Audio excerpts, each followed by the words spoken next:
todos bem-vindos a mais uma aula do nosso curso online da AME Brasil, primeiro curso, Saúde e Espiritualidade. E hoje com o tema Dependência Química, Influências Espirituais e Repercussões Perispirituais. Eu sou Edson Luiz Cardoso, atual presidente da AME Santo Ângelo e membro do Departamento de Saúde Mental da AME Brasil. Nós vamos começar então conceituando influência, que é uma palavra que vem do latim e significa ação de uma pessoa ou de uma coisa sobre outra. Quer dizer também uma ascendência, uma autoridade, um poder. Tiramos isso do grande dicionário Larousse Cultural. Como espiritual, no mesmo dicionário nós temos que é da natureza do espírito, espírito do latim spiritus, princípio material, alma, parte incorpórea do ser humano, em oposição ao corpo, à matéria. Ainda ser imaginário, assombração, fantasma, ser imaterial como os duendes, os gênios, os gnomos, etc.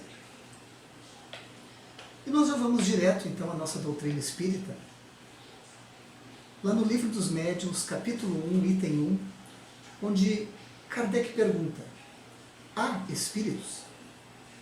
E os espíritos respondem: a dúvida no que concerne à existência do espírito tem como causa primária a ignorância acerca da verdadeira natureza deles.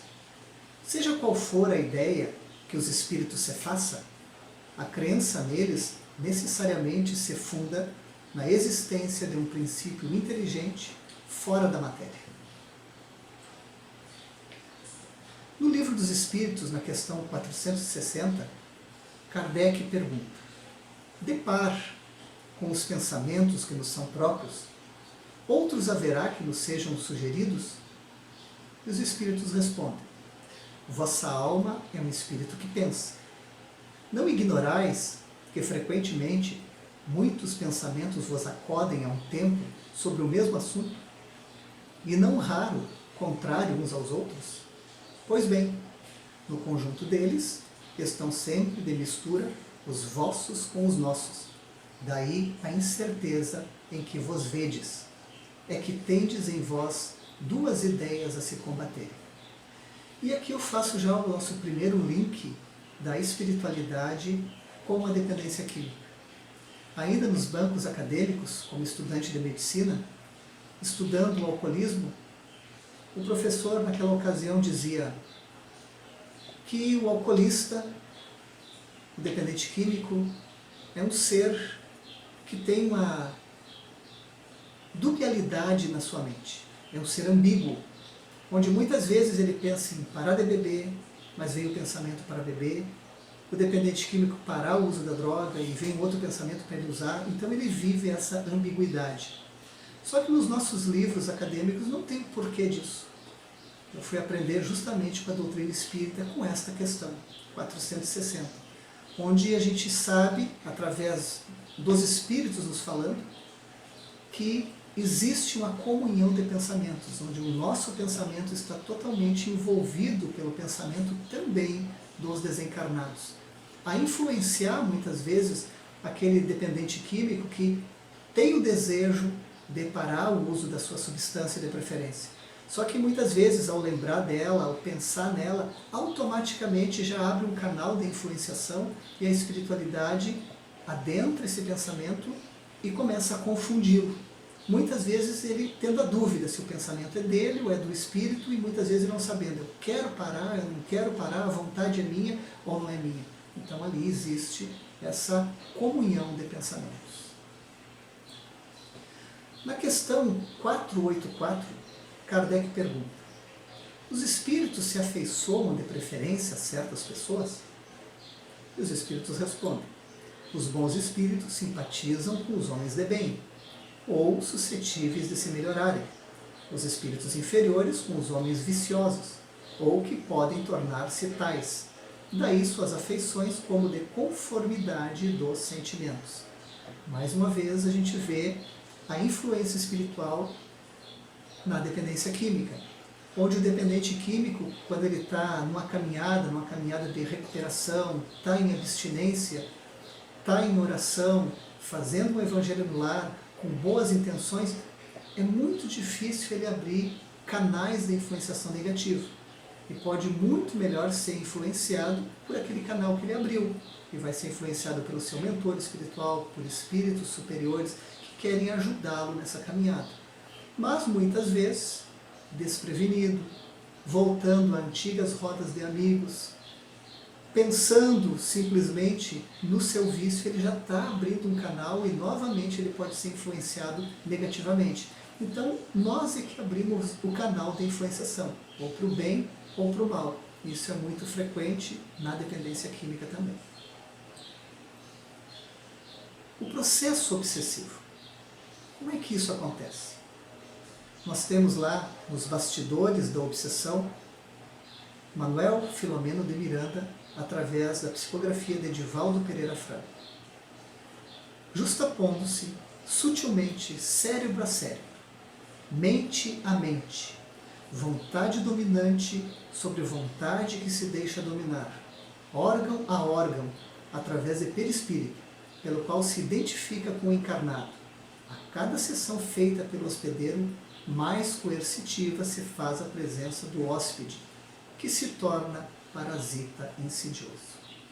E na dependência química as coisas vêm acontecendo aos poucos. Começa na experimentação do álcool. As primeiras vezes que tu vem usando, então algum espírito que desencarnou e que fazia o uso da mesma substância, ele vem se afeiçoando aos poucos. E aos poucos as ligações vão ficando maiores entre o encarnado e o desencarnado. E esse processo vai ficando cada vez mais ligado um ao outro. Uma mente se justapondo à outra. Qual é o modo de ação do obsessor? Sutilmente, a princípio, em delicado processo de hipnose, a ideia obsidente penetra a mente do futuro hóspede, que, desguardado das reservas morais necessárias, começa a dar guarida ao pensamento infeliz, incorporando as próprias concepções e traumas que vêm do passado, através de cujo comportamento cede lugar à manifestação ingrata e dominadora da alienação obsessiva. Também, Manuel Filomeno de Miranda, Sementes de Vida Eterna, Edivaldo Pereira Franco, no capítulo 30. Então é uma ação que ela vem ocorrendo aos poucos. Mas, devido a estar todo dia ali ligado, o obsessor com o encarnado, ele vai conhecendo hábitos, atitudes, pensamentos, aquilo que afeta, aquilo que não afeta. Então, é como se ele fosse pegando o ponto mais frágil, o ponto mais fraco daquela pessoa que ele quer obsediar. E vai conhecendo essa pessoa que ele está dominando para ficar cada vez mais fácil ele agir, causando algum tipo de ansiedade, algum tipo de frustração, tristeza e aumentando a busca do seu hospedeiro. Nós temos uma graduação das obsessões. Existem as obsessões simples ou influenciação, existe a fascinação e a possessão ou subjugação. A simples ou influenciação é aquela onde vem apenas uma sugestão, onde o obsessor vai dirigindo ideias, pensamentos para que o encarnado, por exemplo, faça a ingesta de uma bebida alcoólica. Ele simplesmente sugere. Isso nós temos na obra de André Luiz, através da psicografia de Chico Xavier, um caso onde o trabalhador Cláudio chega em casa depois de um dia estressante de trabalho, abre seu jornal tranquilamente em sua casa e chega um obsessor no seu ouvido e diz: eu quero beber. Cláudio fica em dúvida se aquele pensamento é dele ou não é. Imagina que ele está com vontade de beber e simplesmente serve uma dose de uísque e bebe. Naquele momento que ele começa a beber, existe uma grande ligação perispiritual, onde o obsessor acaba absorvendo aquilo que Cláudio está bebendo. Que a gente fica até em dúvida quem é que é o copo. se é o copo que Cláudio serviu ou se Cláudio é o copo para o obsessor. E ambos se sentem satisfeitos. Porém, Cláudio volta a ler seu jornal e tinha um segundo obsessor que vê aquela cena, chega em Cláudio e diz: eu quero beber. E Cláudio, novamente, pensando que o pensamento é dele, é próprio, serve uma outra dose de uísque, bebe e novamente acontece aquela grande ligação e aquele segundo obsessor acaba bebendo também através de Cláudio. Então essa é uma influenciação simples. Mais adiante nós vamos ter uma fascinação, onde já existe uma ligação maior, já existe um domínio maior sobre as ações do seu hóspede. E nós vamos ao terceiro tipo de obsessão, que é a possessão ou subjugação. Eu vou usar a própria dependência química para deixar mais claro essas diferenças. Numa obsessão do tipo simples, seriam aquelas pessoas que têm um uso do álcool, por exemplo, de fim de semana, habitual, quando chega em casa não tem um grande uso, mas já está fazendo as suas experimentações. E o espírito simplesmente o incentiva a beber e ele vai e bebe. Com a progressão do uso do álcool ou das drogas, o ser humano encarnado ele começa a buscar o álcool ou a droga ilícita de uma forma mais frequente. Já não é uma coisa tranquila que ele bebe quando ele quer, ele já tem uma necessidade maior no seu corpo físico. Ele já está bebendo de uma forma mais abusiva. E, consequentemente, ele já está mais intoxicado pela substância química.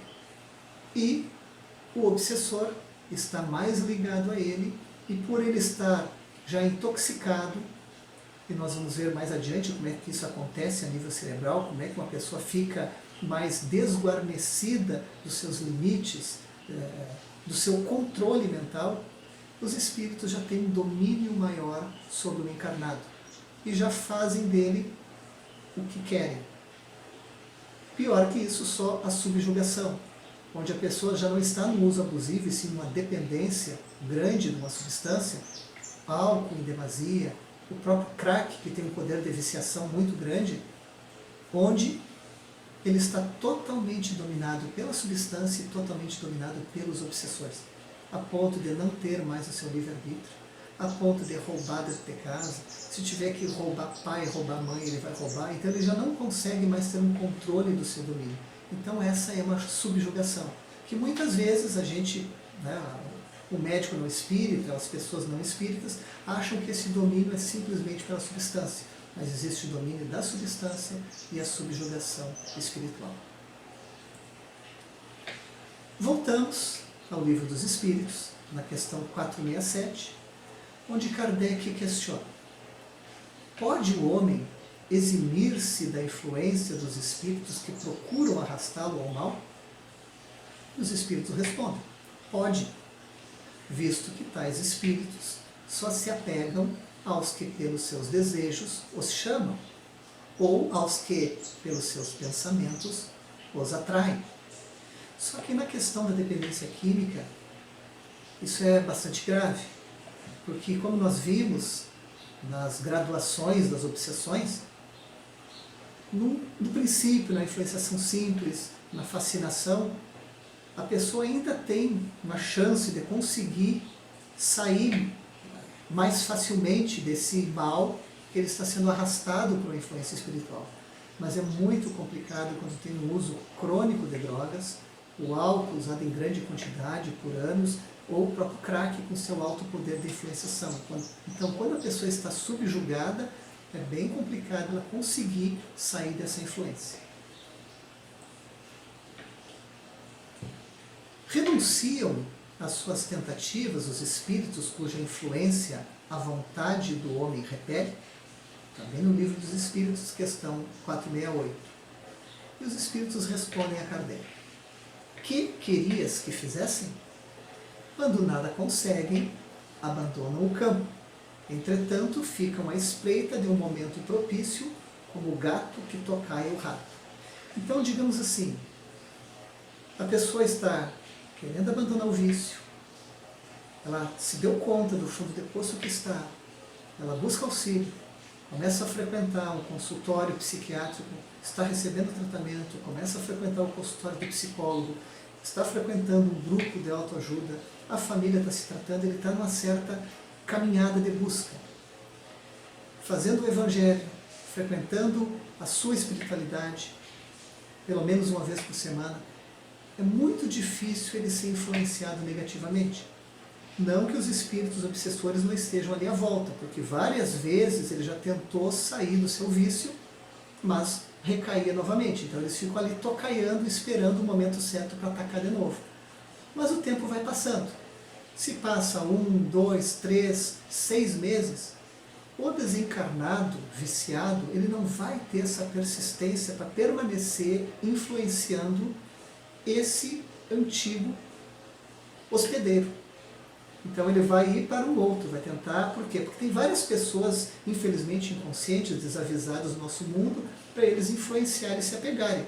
É que era um antigo amigo, mas como esse amigo abandonou esse hábito e está persistindo, eles acabam abandonando.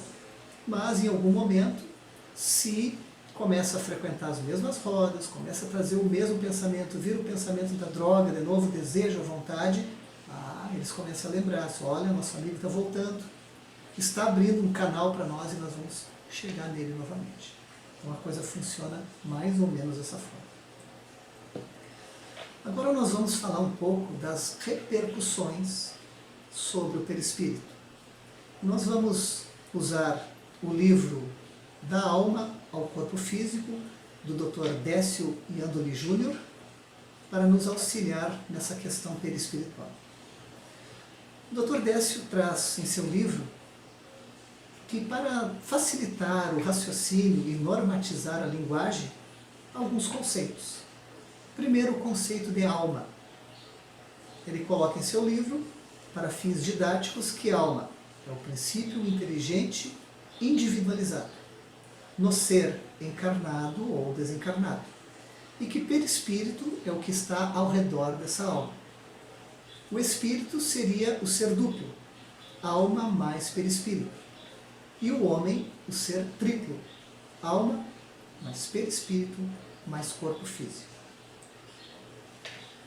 Então, perispírito. O perispírito é matéria, é inerte, não pensa, não sente, não percebe, não tem inteligência. A alma estará sempre ligada ao perispírito e através desse se manifesta e se relaciona com o universo. No encarnado, o perispírito é o intermediário entre a alma e seu corpo físico. No desencarnado, o perispírito constitui seu organismo fluídico. O perispírito é oriundo do fluido cósmico universal, retirado do meio. Portanto, varia de acordo com o mundo que habita e com as características morais da alma, a qual se aglutina por afinidade. O perispírito é uma consequência do princípio inteligente individualizado. Vamos ver agora as propriedades desse perispírito. Por sua natureza fluídica, é flexível e expansível. Possui a propriedade de irradiação, penetrabilidade, e forma, em torno do corpo físico, uma atmosfera, psicosfera ou aura, que por ação da vontade pode dilatar-se ou retrair-se. Interpenetra e é interpenetrado pelo corpo físico. Absorve, como uma esponja, os fluidos do ambiente. É o princípio de todas as manifestações mediúnicas ou anímicas, pois é o intermediário entre os planos físico e espiritual. É o intermediário pelo qual se processa a transferência dos fluidos nos processos de cura e de passe. No livro Obsessões e Psicopatologias, da doutora Marlene Nobre, nós vamos falar um pouco sobre vampirismo espiritual. Por esse processo, os desencarnados sugam a vitalidade dos encarnados, podendo determinar nos hospedeiros doenças, as mais variadas e até mesmo a morte prematura. Essa questão, eu vou voltar um pouquinho, que é muito interessante na dependência química, porque tem alguns casos de usos crônicos de álcool, o uso crônico do crack, onde muitas vezes poderíamos nos perguntar, e foi uma pergunta que André Luiz fez aos espíritos superiores, que o auxiliavam em todo o seu processo de entendimento, de estudo no mundo espiritual, em relação a um obsessor que prejudicava, teoricamente, muito aquela pessoa doente através do alcoolismo. E André perguntou aos espíritos, mas por que nós não afastamos esse obsessor? Porque vai ser muito complicado ele deixar o seu vício com aquele obsessor induzindo ele a beber. E os espíritos disseram para André, André, isso não é tão simples assim. Porque às vezes existe uma ligação tão intensa entre esses perispíritos que se a gente simplesmente afasta esse obsessor, nós podemos provocar até o desencarne desse ser encarnado. Então, para ver como é complicado esse processo de união que vai se estabelecendo grandemente entre hóspede e hospedeiro. Ainda sobre o vampirismo espiritual. Pelo ímã do pensamento, doentio e descontrolado, o homem provoca sobre si a contaminação fluídica de entidades em desequilíbrio, capazes de conduzi-lo à escabiose, à ulceração, à dependência química, à esquizofrenia, à cirrose e aos cânceres, tanto quanto aos vícios que corroem a vida moral. Infecções fluídicas. O instrutor Aniceto falando a André Luiz. Se temos a nuvem de bactérias produzidas pelo corpo doente, temos a nuvem de larvas mentais produzidas pela mente enferma. A cólera e a intemperança, os desvarios do sexo, as viciações de vários matizes formam criações inferiores que afetam profundamente a vida íntima. Como é que os obsessores agem no cérebro do encarnado? Eles agem na região pré-frontal, que é a nossa região que fica nessa parte anterior do cérebro, que é considerada a sede do pensamento, a sede do nosso psique, é a parte mais nobre, mais elaborada do nosso cérebro, que é que nos diferencia dos demais animais, porque ali está o nosso senso de equilíbrio, os nossos limites, toda a nossa adequação cerebral, a nossa adequação ao meio em que a gente está inserido. E a bebida alcoólica, as drogas, elas agem nesse córtex pré-frontal e fazem com que ele adormeça. Ele vai ter uma hipoatividade e ele perde o controle sobre o cérebro animalizado que nós temos dentro de nós. Então imagine, a bebida alcoólica, as drogas já fazem isso. E onde é que justamente agem os obsessores? É aí. Eles aproveitam essa ação das drogas sobre esse córtex pré-frontal e eles vão até ali e começam a dominar.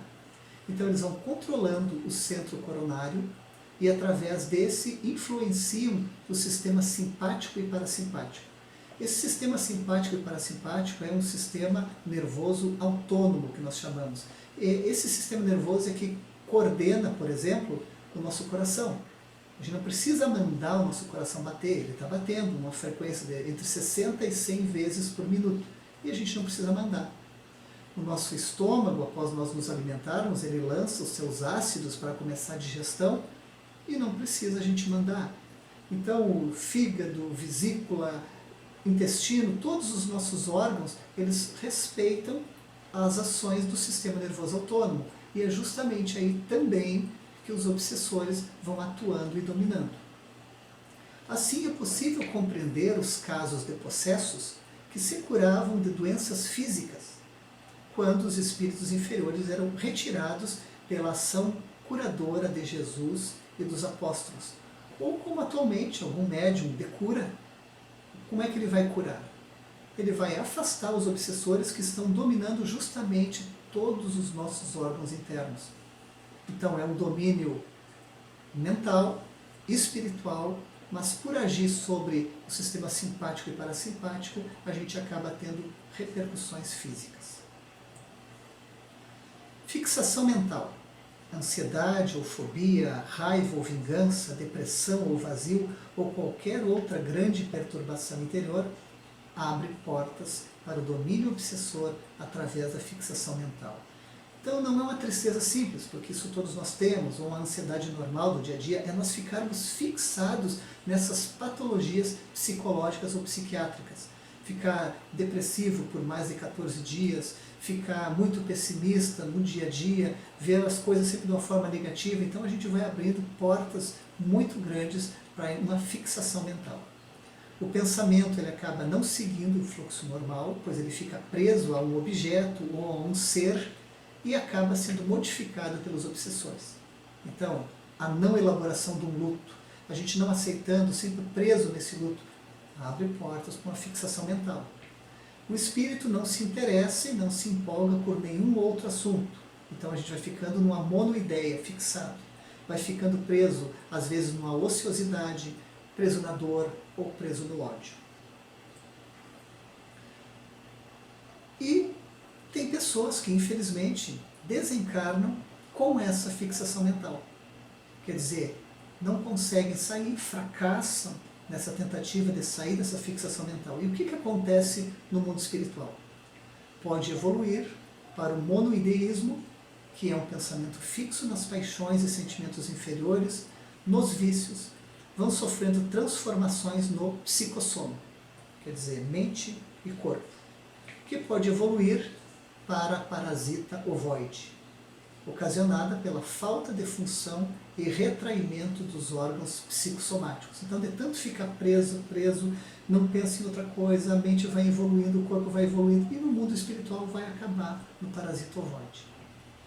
E quando reencarnam, acabam fazendo parte da vasta área dos neuróticos, psicóticos, mutilados, feridos e dos enfermos de toda a casta. Então, olha a importância de nós nos resolvermos ainda nessa encarnação, tirarmos os nossos pessimismos, aceitarmos aquilo que a gente muitas vezes não quer aceitar. Alterações e deformações do perispírito. No livro Libertação, de André Luiz, nas regiões muito inferiores, o perispírito dos habitantes é opaco, como o nosso corpo físico. Pode ter perdido a forma humana, podendo apresentar-se como um animal.